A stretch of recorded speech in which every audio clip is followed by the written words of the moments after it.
ನಮಸ್ಕಾರ ವೀಕ್ಷಕರೇ, 30 minutes 30 news ವಿಶೇಷ ಬುಲೆಟಿನ್ಗೆ ಸ್ವಾಗತ. ನಾನು ಸೌಮ್ಯ ಮಳಲಿ, ನನ್ನ ಜೊತೆ ಇದ್ದಾರೆ ನಾನು ಚೈತ್ರಾ ರಾಜ್. ಇವತ್ತಿನ ಪ್ರಮುಖ 30 ಸುದ್ದಿಗಳನ್ನ ಒಂದೊಂದಾಗಿ ನೋಡ್ತಾ ಹೋಗೋಣ. ಸಿಎಂ ಯಡಿಯೂರಪ್ಪನವರಿಗೆ ವೀರಶೈವ ಮಹಾಸಭಾ ಯುವ ಘಟಕದಿಂದ ಪತ್ರ ಬರೆಯಲಾಗಿದೆ.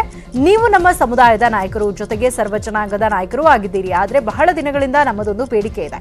ಲಿಂಗಾಯತ ಪ್ರಾಧಿಕಾರ ರಚನೆ ಮಾಡಬೇಕೆಂಬುದು ನಮ್ಮ ಸಮಾಜದಲ್ಲೂ ಕಡು ಬಡವರಿದ್ದಾರೆ. ಎಲ್ಲರ ಆಶಯವೂ ಪ್ರಾಧಿಕಾರ ಬೇಕೆಂಬುದಾಗಿದೆ.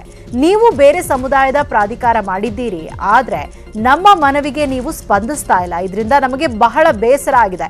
ಆದಷ್ಟು ಬೇಗ ಲಿಂಗಾಯತ ಪ್ರಾಧಿಕಾರ ರಚಿಸಿ ಅಂತ ವೀರಶೈವ ಮಹಾಸಭಾ ಯುವ ಘಟಕದ ಅಧ್ಯಕ್ಷ ಮನೋಹರ್ ಒತ್ತಾಯಿಸಿದ್ದಾರೆ. ಮರಾಠ ಅಭಿವೃದ್ಧಿ ಪ್ರಾಧಿಕಾರ ರಚನೆಯ ಬೆನ್ನಲ್ಲೇ ಸಿಎಂಗೆ ಈ ಪತ್ರ ಬರೆದಿದ್ದು ಕುತೂಹಲಕ್ಕೆ ಕಾರಣವಾಗಿದೆ. ಇನ್ನು ಸಿಎಂ ಬಿಎಸ್ವೈಗೆ ವಿಧಾನ ಪರಿಷತ್ ಸದಸ್ಯ ಬಸವರಾಜ ಹೊರಟ್ಟಿ ಪತ್ರ ಬರೆದಿದ್ದಾರೆ. ಕರ್ನಾಟಕದ ಲಿಂಗಾಯತ ಸಮುದಾಯಕ್ಕೆ ಮೀಸಲಾತಿ ಒದಗಿಸುವಂತೆ ಪತ್ರದಲ್ಲಿ ಆಗ್ರಹಿಸಿದ್ದಾರೆ. ಮಹಾರಾಷ್ಟ್ರದಲ್ಲಿ ಮರಾಠ ಸಮುದಾಯದವರಿಗೆ ಶೇಕಡಾ 16% ಮೀಸಲಾತಿ ನೀಡಲಾಗ್ತಾ ಇದೆ. ಅದೇ ರೀತಿ ಕರ್ನಾಟಕದಲ್ಲಿ ಲಿಂಗಾಯತರಿಗೆ ಶೇಕಡಾ 16% ಮೀಸಲಾತಿ ಕೊಡಬೇಕು. ಈ ಬಗ್ಗೆ ಹಲವು ಬಾರಿ ಲಿಂಗಾಯತ ಸಮುದಾಯದ ಮುಖಂಡರು ನಮಗೆ ಮನವಿ ಕೊಟ್ಟಿದ್ದಾರೆ. ನೀವು ಲಿಂಗಾಯತ ಸಮಾಜದಲ್ಲಿ ಹುಟ್ಟಿದ್ರಿಂದ ನಿಮಗೆ ಮುಖ್ಯಮಂತ್ರಿ ಪದವಿ ಸಿಕ್ಕಿದೆ ಅನ್ನೋದು ಮರಿಬಾರದು. ಹಿತ್ತಲ ಗಿಡ ಮದ್ದಲ್ಲ ಎಂಬಂತೆ ನೀವು ಲಿಂಗಾಯತರನ್ನ ನಿಷ್ಕಾಳಜಿ ಮಾಡ್ತೀರಿ ಎಂಬ ಮಾತಿದೆ. ಆ ಮಾತನ್ನ ಹೋಗಲಾಡಿಸಲು ಲಿಂಗಾಯತರಿಗೆ ಶೇಕಡಾ 16% ಮೀಸಲಾತಿ ಘೋಷಣೆ ಮಾಡಬೇಕು ಅಂತ ವಿಧಾನ ಪರಿಷತ್ ಜೆಡಿಎಸ್ ಸದಸ್ಯ ಬಸವರಾಜ ಹೊರಟ್ಟಿ ಆಗ್ರಹಿಸಿದ್ದಾರೆ.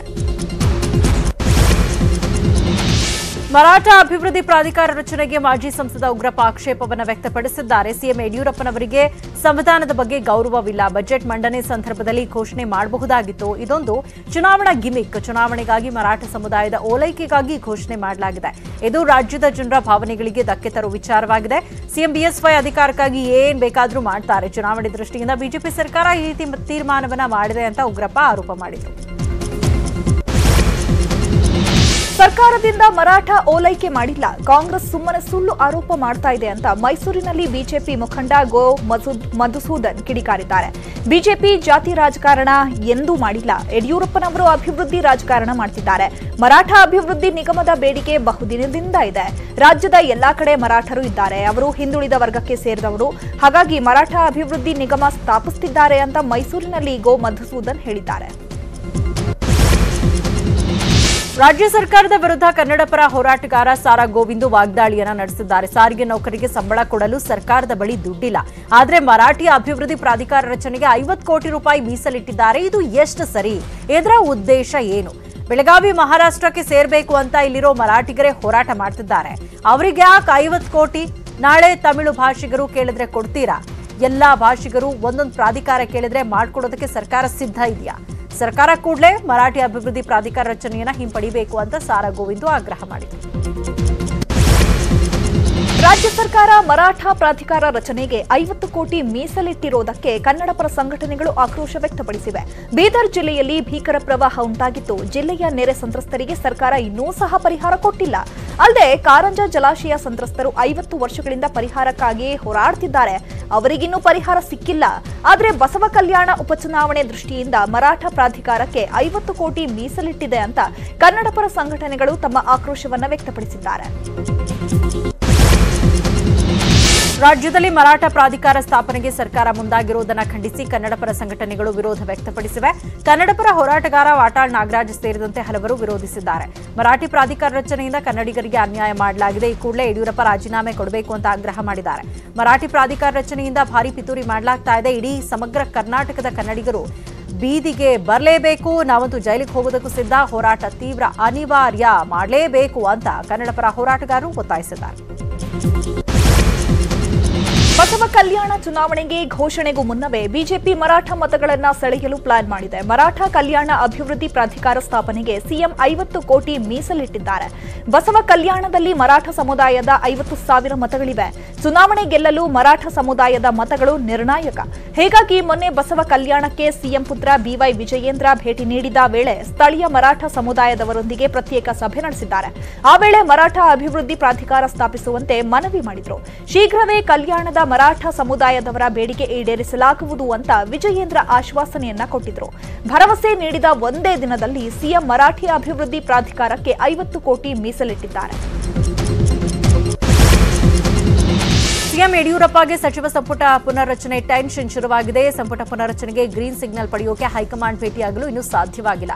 ದೆಹಲಿ ವರಿಷ್ಠರು ಬಿಹಾರದಲ್ಲಿ ಸರ್ಕಾರ ರಚನೆಯ ಬ್ಯುಸಿಯಲ್ಲಿದ್ದಾರೆ. ಹೀಗಾಗಿ ಅಲ್ಲಿನ ರಾಜಕೀಯ ಬೆಳವಣಿಗೆ ಮುಗಿದ ಮೇಲೆ ದೆಹಲಿಗೆ ಹೋಗೋದಕ್ಕೆ ನಿರ್ಧರಿಸಿದ್ದಾರೆ. ಈಗಾಗಲೇ ಎನ್ಡಿಎ ಸಭೆ ನಡೆಸಿ ಬಿಹಾರ ಸಿಎಂ ಆಗಿ ನಿತೀಶ್ ಕುಮಾರ್ ಅವರನ್ನು ಆಯ್ಕೆ ಮಾಡಲಾಗಿದೆ. ಹೀಗಾಗಿ ಶೀಘ್ರದಲ್ಲೇ ಬಿಎಸ್ವೈ ದೆಹಲಿಗೆ ಹೋಗಲಿದ್ದಾರೆ. ಬುಧವಾರದಂದು ಸಿಎಂ ದೆಹಲಿಗೆ ತೆರಳಿ ಸಂಪುಟ ಸರ್ಜರಿ ಫೈನಲ್ ಮಾಡುವ ಬಗ್ಗೆ ನಿರ್ಧಾರ ಕೈಗೊಳ್ಳಲಿದ್ದಾರೆ ಅಂತ ಹೇಳಲಾಗಿದೆ. ಮಸ್ಕಿ ಬೈ ಎಲೆಕ್ಷನ್ ಮುನ್ನ ಸರ್ಕಾರ ಮಸ್ಕಿ ಕ್ಷೇತ್ರಕ್ಕೆ ಭರ್ಜರಿ ದೀಪಾವಳಿ ಗಿಫ್ಟ್ ಕೊಟ್ಟಿದೆ. ನೆನೆಗುದಿಗೆ ಬಿದ್ದಿದ್ದ ಮಸ್ಕಿ ನಾಲಾ ಯೋಜನೆಯ ಕಾಲುವೆ ಆಧುನೀಕರಣಕ್ಕೆ ಒಪ್ಪಿಗೆ ಸೂಚಿಸಿದೆ. ಅಲ್ಲದೆ ಸರ್ಕಾರ 52.24 ಕೋಟಿ ರೂಪಾಯಿ ಮಂಜೂರು ಮಾಡಿದೆ.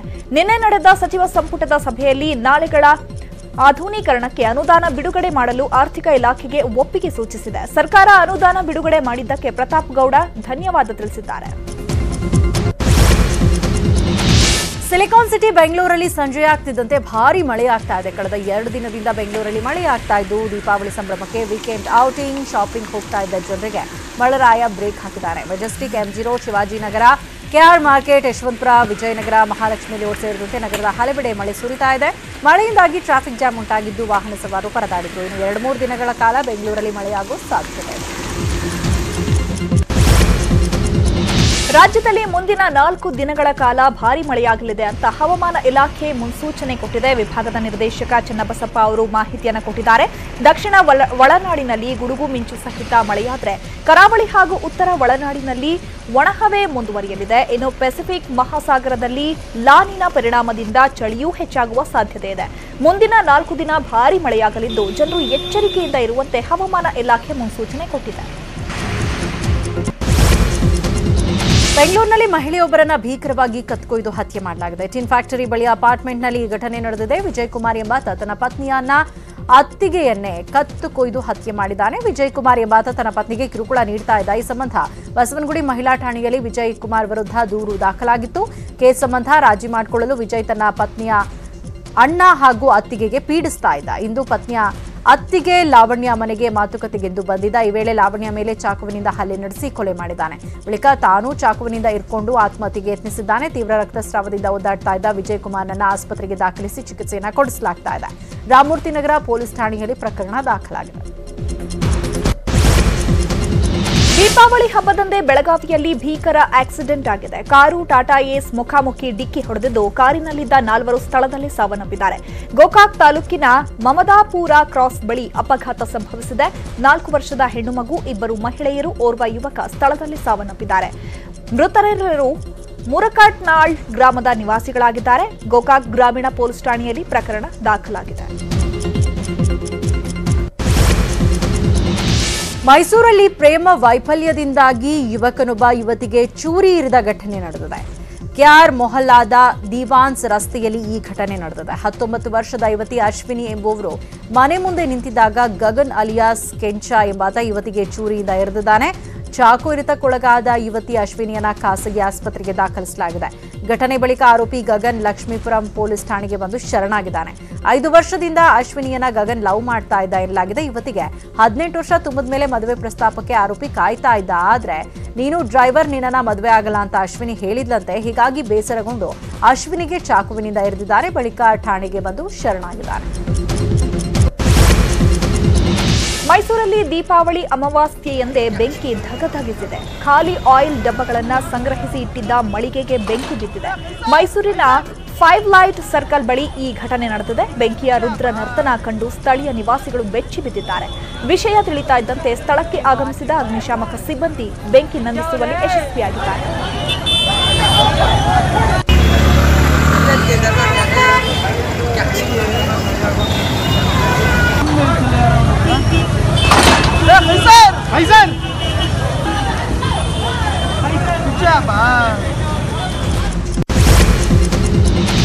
ಕಲಬುರಗಿ ಜಿಲ್ಲೆಯ ನೆರೆಪೀಡಿತ ಪ್ರದೇಶಗಳಲ್ಲಿ ಖ್ಯಾತ ನಿರ್ದೇಶಕ ನಾಗತಿಹಳ್ಳಿ ಚಂದ್ರಶೇಖರ್ ದೀಪಾವಳಿಯನ್ನು ವಿಶಿಷ್ಟವಾಗಿ ಆಚರಿಸಿದ್ದಾರೆ.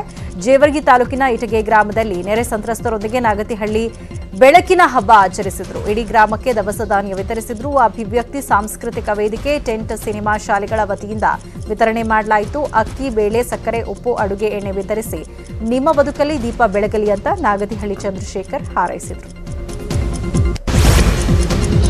ಹುಬ್ಬಳ್ಳಿಯಲ್ಲಿ ದೀಪಾವಳಿ ಹಬ್ಬದ ಸಂಭ್ರಮ ಮನೆ ಮಾಡಿದೆ. ಮಂಜುನಾಥ್ ಹಬಸೂರ ಗೆಳೆಯರ ಬಳಗದಿಂದ ವಿಶೇಷವಾಗಿ ಬೆಳಕಿನ ಹಬ್ಬವನ್ನ ಆಚರಿಸಲಾಯಿತು. ಮಂಗಳಮುಖಿಯರ ಜೊತೆ ಹಬ್ಬವನ್ನ ಸಡಗರ ಸಂಭ್ರಮದಿಂದ ಆಚರಣೆ ಮಾಡಲಾಯಿತು. ಮಂಗಳಮುಖಿಯರಿಗೆ ಅರಿಶಿನ, ಕುಂಕುಮ, ಬಳೆ ಹಾಗೂ ಸೀರೆ ಕೊಟ್ಟು ಉಡಿ ತುಂಬಲಾಯಿತು. ರಾಜ್ಯದಲ್ಲಿ ವಿಷ ಪಟಾಕಿ ಬ್ಯಾನ್ ಆಗಿದ್ರು ಇನ್ನೂ ಪಟಾಕಿ ಸದ್ದು ಮಾತ್ರ ನಿಂತಿಲ್ಲ. ಬೆಂಗಳೂರಿನ ಬಹುತೇಕ ಕಡೆ ಪಟಾಕಿ ಶಬ್ದಗಳು ಬರ್ತಾನೆ ಇದೆ. ಹಾನಿಕಾರಕ ಶಬ್ದ ಮಾಲಿನ್ಯ ಉಂಟು ಮಾಡೋ ಪಟಾಕಿಗೆ ಅವಕಾಶ ಇಲ್ಲ ಅಂದ್ರೂ ಭಾರೀ ಶಬ್ದ ಮಾಡೋ ಪಟಾಕಿಗಳು ಸಿಗುತ್ತಾನೆ ಇದೆ. ಗ್ರೀನ್ ಪಟಾಕಿ ಅಂದ್ಕೊಂಡೇ ಜನ ಪಟಾಕಿ ಸಿಡಿಸುತ್ತಿದ್ದಾರೆ. ಪಟಾಕಿ ವ್ಯಾಪಾರ ನಿಯಂತ್ರಿಸುವಲ್ಲಿ ಸರ್ಕಾರ ವಿಫಲವಾಗಿದೆ. ವಿಷ ಪಟಾಕಿ ಮಾರಾಟ, ಖರೀದಿ ಬ್ಯಾನ್ ಯಶಸ್ವಿಯಾಗಿಲ್ಲ. ಸದ್ಯ ಪಟಾಕಿ ನಿಯಂತ್ರಿಸಲು ಬಿಬಿಎಂಪಿ ಕೂಡ ಯಾವುದೇ ಕ್ರಮವನ್ನು ಕೈಗೊಂಡಿಲ್ಲ. ಬೆಂಗಳೂರಿನಲ್ಲಿ ಯಾರೋ ಹಚ್ಚಿದ ಪಟಾಕಿ ಬಾಲಕನ ಬದುಕನ್ನೇ ಕತ್ತಲು ಮಾಡಿದೆ. ಬೆಂಗಳೂರಿನ ವಿಜಯನಗರದಲ್ಲಿ ಪಕ್ಕದ ಮನೆಯವರು ಹಚ್ಚಿದ ಫ್ಲವರ್ ಪಾಟ್ ಸರಿಯಾಗಿ ಹತ್ತಿರಲಿಲ್ಲ. ಆಟೋ ಡ್ರೈವರ್ ಮಗನಾದ ಮಾಸ್ಟರ್ ಎಂಬಾತ ಇದನ್ನ ನೋಡಲು ಹೋದಾಗ ಏಕಾಏಕಿ ಫ್ಲವರ್ ಪಾಟ್ ಪಟಾಕಿ ಸ್ಫೋಟಗೊಂಡಿದೆ. ಬಾಲಕನ ಕಣ್ಣು ಹಾಗೂ ಮುಖಕ್ಕೆ ಗಂಭೀರ ಗಾಯವಾಗಿದೆ. ಆಟೋ ಡ್ರೈವರ್ ಮಗನನ್ನ ಮಿಂಟೋ ಆಸ್ಪತ್ರೆಗೆ ದಾಖಲಿಸಲಾಗಿದ್ದಾರೆ. ಮಗನ ಸ್ಥಿತಿ ಕಂಡು ಹೆತ್ತವರು ಕಣ್ಣೀರು ಇಡ್ತಿದ್ದಾರೆ. ನಮಗೆ ಸರಿಯಾಗಿ ಕೆಲಸವಿಲ್ಲ, ಮಗನಿಗೆ ಹೀಗಾಗಿದೆ ಅಂತ ಗೋಳಾಡ್ತಿದ್ದಾರೆ. ಏನೋ ಬೆಂಗಳೂರಿನಲ್ಲಿ ಪಟಾಕಿ ಸಿಡಿಸಲು ಹೋಗಿ ಇನ್ನೂ 10 ಮಂದಿಗೆ ಗಾಯಗಳಾಗಿವೆ. ನಾರಾಯಣ ನೇತ್ರಾಲಯ, ನೇತ್ರಧಾಮ, ಮಿಂಟೋ ಆಸ್ಪತ್ರೆಗಳಿಗೆ ಗಾಯಾಳುಗಳನ್ನು ಸೇರಿಸಿ ಚಿಕಿತ್ಸೆ ಕೊಡಿಸಲಾಗುತ್ತಿದೆ. ಬೆಂಗಳೂರು ಜನರಿಗೆ ಎಷ್ಟು ಹೇಳಿದ್ರೂ ಬುದ್ಧಿ ಕಲಿತಿಲ್ಲ. ಪ್ರಾಣಕ್ಕಿಂತ ಇವರಿಗೆ ದೀಪಾವಳಿ ಹಬ್ಬವೇ ಹೆಚ್ಚಾಯ್ತಾ ಅನ್ನೋ ಅನುಮಾನ ಮೂಡ್ತಾ ಇದೆ. ಹಬ್ಬದ ಖರೀದಿ ಅಂತ ಕೊರೋನಾವನ್ನು ಲೆಕ್ಕಿಸದೆ ಜನಸಾಗರವೇ ಸೇರಿದೆ. ಬೆಂಗಳೂರಿನ ಯಾವ ಮಾರ್ಕೆಟ್ಗಳಿಗೆ ಹೋದ್ರೂ ಜನ ಜಾತ್ರೆ. ಕೊರೋನಾ ಮರೆತು ಹಬ್ಬದ ಶಾಪಿಂಗ್ನಲ್ಲಿ ಜನ ಫುಲ್ ಬ್ಯುಸಿ ಆಗಿದ್ದಾರೆ. ಕೆಆರ್ ಮಾರ್ಕೆಟ್ನಲ್ಲಂತೂ ನಿನ್ನೆಯಿಂದಲೂ ಜನಸಾಗರವೇ ಸೇರ್ತಾ ಇದೆ. ಸರಿಯಾಗಿ ಮಾಸ್ಕ್ ಹಾಕ್ತಿಲ್ಲ, ಸಾಮಾಜಿಕ ಅಂತರವಂತೂ ಲೆಕ್ಕಕ್ಕೆ ಇಲ್ಲದಂತಾಗಿದೆ. ರಾಜ್ಯದೆಲ್ಲೆಡೆ ದೀಪಾವಳಿ ಸಂಭ್ರಮ ಮನೆ ಮಾಡಿದ್ರೆ ಕಲಬುರಗಿಯ ಪ್ರವಾಹ ಪೀಡಿತ ಗ್ರಾಮಗಳಲ್ಲಿ ಸೂತಕದ ವಾತಾವರಣ ಇದೆ. ಪ್ರವಾಹ ಇಳಿಮುಖವಾದರೂ ಸಂತ್ರಸ್ತರಿಗೆ ಸಂಕಷ್ಟ ನೀಗ್ತಾ ಇಲ್ಲ. ಈಗಲೂ ಮನೆಗಳನ್ನ ತೊರೆದು ಪುನರ್ವಸತಿ ಕೇಂದ್ರಗಳಲ್ಲೇ ಇದ್ದಾರೆ ಸಂತ್ರಸ್ತರು. ಅಫ್ಸಲ್ಪುರ ತಾಲೂಕಿನ ಅಳ್ಳಗಿ ಗ್ರಾಮದಲ್ಲಿ ನೀರವ ಮೌನ ಆವರಿಸಿದೆ. ಮನೆಗಳು ಬಿದ್ದಿರುವ ಹಿನ್ನೆಲೆಯಲ್ಲಿ ಗ್ರಾಮ ತೊರೆದಿದ್ದಾರೆ. ಇಡೀ ಊರೇ ಪಾಳು ಬಿದ್ದ ಸ್ಥಿತಿಯಲ್ಲಿದೆ. ಪ್ರವಾಹದಿಂದಾಗಿ 100ಕ್ಕೂ ಹೆಚ್ಚು ಮನೆಗಳು ಬಿದ್ದು ಹೋಗಿವೆ. ನೆರೆ ಸಂದರ್ಭದಲ್ಲಿ ಮಾತ್ರ ಊಟದ ವ್ಯವಸ್ಥೆಯನ್ನ ಮಾಡಿದ ಜಿಲ್ಲಾಡಳಿತ ಈಗ ಸಂತ್ರಸ್ತರನ್ನ ಮರೆತು ಬಿಟ್ಟಿದೆ. ಉಟ್ಟ ಬಟ್ಟೆಯಲ್ಲೇ ಓಡ್ ಬಂದಿದ್ದೇವೆ, ದೀಪಾವಳಿ ಹಬ್ಬವನ್ನ ಹೇಗೆ ಆಚರಿಸಿಕೊಳ್ಬೇಕು ಅಂತ ಕಣ್ಣೀರು ಹಾಕ್ತಿದ್ದಾರೆ.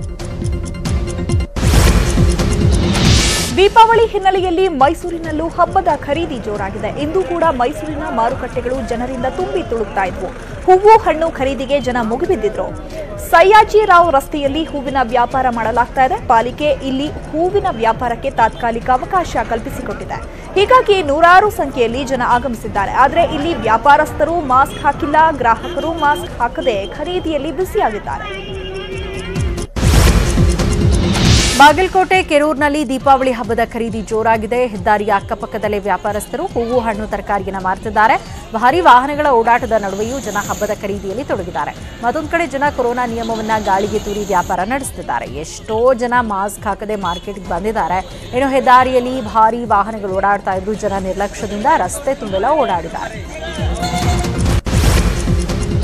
ಹುಬ್ಬಳ್ಳಿ ಹಾಗೂ ಗದಗದಲ್ಲೂ ದೀಪಾವಳಿ ಹಿನ್ನೆಲೆ ಜನ ಹೂವು ಹಣ್ಣು ಖರೀದಿಗೆ ಅಂತ ಮಾರುಕಟ್ಟೆಗಳಿಗೆ ಮುಗಿಬಿದ್ದಿದ್ದಾರೆ. ಹುಬ್ಬಳ್ಳಿಯ ದುರ್ಗದ ಬೈಲ್, ಜನತಾ ಬಜಾರ್, ಹಳೆ ಹುಬ್ಬಳ್ಳಿ ಮಾರುಕಟ್ಟೆಗಳು ಫುಲ್ ರಶ್ ಆಗಿವೆ. ಕಿರಾಣಿ, ದಿನಸಿ, ತರಕಾರಿ, ಹೂವು ಹಣ್ಣು, ಸಿಹಿ ತಿನಿಸು, ತಳಿರು ತೋರಣ, ಅಲಂಕಾರಿಕ ವಸ್ತುಗಳ ಖರೀದಿಯ ಭರಾಟೆ ಜೋರಾಗಿದೆ. ಆದರೆ ಕೊರೋನಾ ಇದ್ರೂ ಜನ ಮಾತ್ರ ಎಚ್ಚೆತ್ತುಕೊಳ್ತಾ ಇಲ್ಲ. ಮಾಸ್ಕ್ ಧರಿಸದೆ ಮಾರ್ಕೆಟ್ನಲ್ಲಿ ಓಡಾಡ್ತಿದ್ದಾರೆ. ಸಾಮಾಜಿಕ ಅಂತರ ಪಾಲಿಸದೆ ಅಕ್ಕಪಕ್ಕವೇ ಕುಳಿತು ವ್ಯಾಪಾರ ವಹಿವಾಟು ನಡೆಸುತ್ತಿದ್ದಾರೆ. ಗದಗದಲ್ಲಿ ಜನ ಈ ರೀತಿಯಾಗಿ ಬಿಹೇವ್ ಮಾಡ್ತಿದ್ದಾರೆ. ಧಾರವಾಡದ ರಮ್ಯಾ ರೆಸಿಡೆನ್ಸಿಯಲ್ಲಿ ನಡೆಸ್ತಾ ಇದ್ದ ಇಸ್ಪಿಟ್ ಅಡ್ಡೆ ಮೇಲೆ ದಾಳಿ ಮಾಡಿದ ಪೊಲೀಸರು ಕಾಂಗ್ರೆಸ್ ಬಿಜೆಪಿ ಮುಖಂಡರಿಗೆ ಶಾಕ್ ಕೊಟ್ಟಿದ್ದಾರೆ. ಎಸ್ಪಿ ಕೃಷ್ಣಕಾಂತ್ ನೇತೃತ್ವದಲ್ಲಿ ದಾಳಿ ನಡೆದಿದ್ದು 56 ಮಂದಿಯನ್ನ ವಶಕ್ಕೆ ಪಡೆದಿದ್ದಾರೆ. ಈ ವೇಳೆ ಕಾಂಗ್ರೆಸ್ ಮುಖಂಡ ಇಸ್ಮಾಯಿಲ್ ತಮಟಗಾರ, ಬಿಜೆಪಿ ಮುಖಂಡ ತವನಪ್ಪ ಅಷ್ಟಗಿ ಹಾಗೂ ಹೋಟೆಲ್ ಮಾಲೀಕರ ಸಂಘದ ಅಧ್ಯಕ್ಷ ಮಹೇಶ್ ಶೆಟ್ಟಿಯನ್ನ ವಶಕ್ಕೆ ಪಡೆದುಕೊಂಡಿದ್ದಾರೆ. ಜೊತೆಗೆ 49 ಲಕ್ಷ ನಗದು, 34 ವಾಹನಗಳು, 66 ಮೊಬೈಲ್ ಅನ್ನ ವಶಪಡಿಸಿಕೊಳ್ಳಲಾಗಿದೆ. ಮಂಡ್ಯ ಜಿಲ್ಲೆಯ ಮಳವಳ್ಳಿ ಅಬಕಾರಿ ಅಧಿಕಾರಿಗಳು ಭರ್ಜರಿ ಕಾರ್ಯಾಚರಣೆ ನಡೆಸಿದ್ದಾರೆ. ಮನೆ ಆವರಣದಲ್ಲಿ ಗಾಂಜಾ ಬೆಳೆದು ಗಾಂಜಾ ಸಾಗಿಸ್ತಾ ಇದ್ದ 2 ಆರೋಪಿಗಳನ್ನು ಬಂಧಿಸಿದ್ದಾರೆ. ಮಳವಳ್ಳಿ ತಾಲೂಕಿನ ಹಿಟ್ಟಿನಹಳ್ಳಿ ಕೊಪ್ಪಲು ಗ್ರಾಮದಲ್ಲಿ ಈ ಘಟನೆ ನಡೆದಿದೆ. ರವಿ ಎಂಬಾತ ಮನೆ ಆವರಣದಲ್ಲಿ ಗಾಂಜಾ ಗಿಡವನ್ನು ಬೆಳೆದಿದ್ದ 800 ಗ್ರಾಂ ಒಣ ಗಾಂಜಾ ಸಾಗಿಸ್ತಾ ಇದ್ದ ವೇಳೆ ಅಧಿಕಾರಿಗಳು ಇಬ್ಬರನ್ನ ಬಂಧಿಸಿದ್ದಾರೆ. ಸುಮಾರು 8 ಕೆಜಿ ಗಾಂಜಾ ಗಿಡ ಹಾಗೂ 800 ಗ್ರಾಂ ಒಣ ಗಾಂಜಾವನ್ನು ಅಧಿಕಾರಿಗಳು ಜಪ್ತಿ ಮಾಡಿದ್ದಾರೆ. ನಾಲೆಯಲ್ಲಿ ಈಜಲು ಹೋಗಿದ್ದ ಬಾಲಕ ನೀರಿನಲ್ಲಿ ಮುಳುಗಿ ಸಾವನ್ನಪ್ಪಿದ್ದಾನೆ. ಈ ಘಟನೆ ಮೈಸೂರಿನ ಸರಗೂರು ತಾಲೂಕಿನ ತೋರವಳ್ಳಿ ಗ್ರಾಮದಲ್ಲಿ ನಡೆದಿದೆ. 16 ವರ್ಷದ ಬಾಲಕ ಶ್ರೇಯಸ್ ಮೃತ ದುರ್ದೈವಿ. 3 ಬಾಲಕರು ಪ್ರಾಣಾಪಾಯದಿಂದ ಪಾರಾಗಿದ್ದಾರೆ. ಮೃತ ಶ್ರೇಯಸ್ ಎಚ್ಡಿ ಕೋಟೆ ತಾಲೂಕಿನ ಸೋಗಳಿ ಗ್ರಾಮದ ನಿವಾಸಿಯಾಗಿದ್ದು ಅಜ್ಜಿ ಮನೆಗೆ ಬಂದಿದ್ದ. ಈ ವೇಳೆ 3 ಗೆಳೆಯರ ಜೊತೆ ನಾಲೆಯಲ್ಲಿ ಈಜಲು ಹೋಗಿದ್ದಾನೆ. ನೀರಿನಲ್ಲಿ ಮುಳುಗಿ ಶ್ರೇಯಸ್ ಸಾವನ್ನಪ್ಪಿದ್ದಾನೆ. ಈ ಕುರಿತು ಸರಗೂರು ಪೊಲೀಸ್ ಠಾಣೆಯಲ್ಲಿ ಪ್ರಕರಣ ದಾಖಲಾಗಿದೆ. ಚಿಕ್ಕಮಗಳೂರಿನಲ್ಲಿ ನಾಲೆಯಲ್ಲಿ ಕೊಚ್ಚಿ ಹೋಗ್ತಾ ಇದ್ದ ಹಸುವನ್ನು ಅಗ್ನಿಶಾಮಕ ಸಿಬ್ಬಂದಿ ರಕ್ಷಿಸಿ ತಂದಿದ್ದಾರೆ. ತರೀಕೆರೆ ತಾಲೂಕಿನ ಸಮತಳ ಎಂಬಲ್ಲಿ ಈ ಘಟನೆ ನಡೆದಿದೆ. ಭದ್ರಾ ಮೇಲ್ದಂಡೆ ಯೋಜನೆಯ ನಾಲೆಯಲ್ಲಿ ಹಸುವೊಂದು ಕೊಚ್ಚಿ ಹೋಗ್ತಾ ಇತ್ತು. ಈ ವೇಳೆ ಅಗ್ನಿಶಾಮಕ ಸಿಬ್ಬಂದಿ ಸಮವಸ್ತ್ರದಲ್ಲೇ ನಾಲೆಗಿಳಿದು ಹಸುವನ್ನ ಎಳೆದು ತಂದ್ರು. 3 ದಿನದ ಹಿಂದೆಯೂ ಹಸುವೊಂದು ನಾಲೆಯಲ್ಲಿ ಕೊಚ್ಚಿ ಹೋಗಿ ಸಾವನ್ನಪ್ಪಿತ್ತು. ಜೆಸಿಬಿಯಲ್ಲಿ ಹಸುವನ್ನ ಮೇಲೆತ್ತಲು ಪ್ರಯತ್ನ ನಡೆಸಿದ್ರು, ಸಾಧ್ಯವಾಗದೆ ಹಸು ಸಾವನ್ನಪ್ಪಿತ್ತು. ಇಂದು ಅಗ್ನಿಶಾಮಕ ದಳದಿಂದಾಗಿ ಮತ್ತೊಂದು ಹಸು ಬಚಾವಾಗಿದೆ. ಇಲ್ಲ ಸರ್